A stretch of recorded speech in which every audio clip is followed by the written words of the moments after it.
गरीबदास जी ने कहा कि हे भगवान, वहाँ ऐसा स्थान बता रहे हो आप कि कभी मृत्यु नहीं होती, वृद्ध अवस्था नहीं होती, और वहाँ कभी सूखा नहीं गिरता।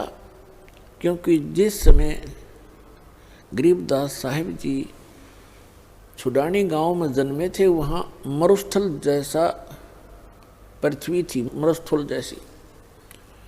राजस्थान से मिलती जुलती वो अक्षेत्र था, जो वर्तमान में भी राजस्थान का तो बल्कि अच्छा हो गया होगा। और वहाँ हर एक चीज़ का अभाव रहता था। वर्षा हुई तो खाने के गेहूँ, खाने की ज्वार बाजरा हो जाता, गेहूँ तो कभी देखा भी नहीं था। तो गरीबदास जी ने कहा कि वहाँ परमात्मा ने बताया कि वहाँ बिन बादल वहाँ वर्षा होए, और असंख्य वहाँ पर जो है कहते हैं असंख्य सूर्य जितना प्रकाश रहता है, ना गर्मी है, ना पाला है, ना सर्दी है, ना गर्मी है।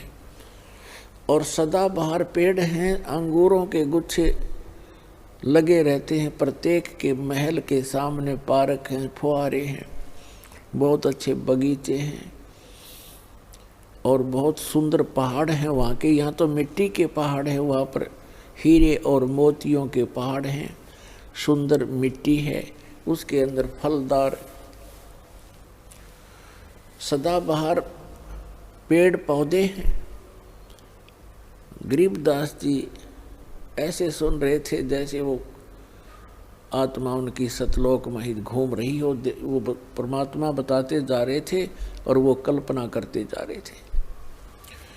फिर परमेश्वर ने बताया कि वहाँ दूधों की, दहियों की और बेटा अमृत की दरिया बहती है, सरोवर भरे हुए हैं। तो गरीबदास जी ने कहा क्या भगवान वो खराब नहीं होते?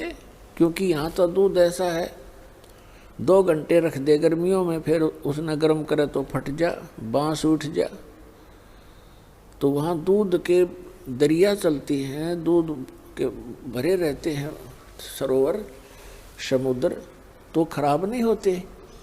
परमात्मा ने कहा नहीं बेटा, वो अमर पदार्थ हैं। उदाहरण दिया परमात्मा ने कि जैसे ये गंगा आई है आपके भारतवर्ष में, ये गंगा का जल हमारे ही लोक से आया है, सतलोक से। और एक ये एग्जाम्पल है आपके लिए, बुद्धिमान को संकेत ही पर्याप्त होता है। सतलोक से या गंगा आई, सबसे पहले आई शिव के लोक में, शिव के लोक से फिर आई विष्णु के लोक में सबसे, और फिर उसके बाद आई है इस पृथ्वी लोक पे।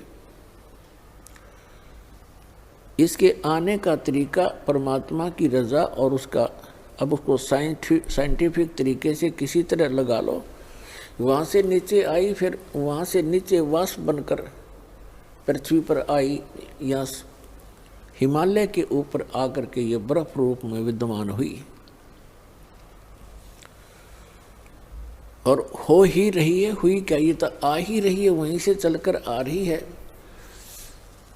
और इस गंगा के पानी को आप रख लीजिए, चाहे 100 वर्ष रखो, ये खराब नहीं होता। और ये तो इसे लोक में जहाँ सब कुछ में तुरंत ही जीव चल पड़ते हैं। ये कितना सुंदर शरीर है, मृत्यु के उपरांत 2 दिन इसका अंतिम संस्कार ना करो, इसमें जीव पड़ जाएंगे सारे में। लेकिन उस गंगा के पानी में वो खराब नहीं होता, उसमें जीव नहीं होते। गंगा जल तकरीबन सबके घर पर होता था। इस बात से गरीबदास जी खूब परिचित थे कि 3 वर्ष पहले हमारी माता किसी के साथ गई थी और गंगा का जल लाई थी, और आज तक बिल्कुल ऐसा ही है। तो उन्होंने बड़ी रुचि हुई कि भगवान मुझे वो स्थान दिखाओ जहाँ हम पहले रहा करते थे।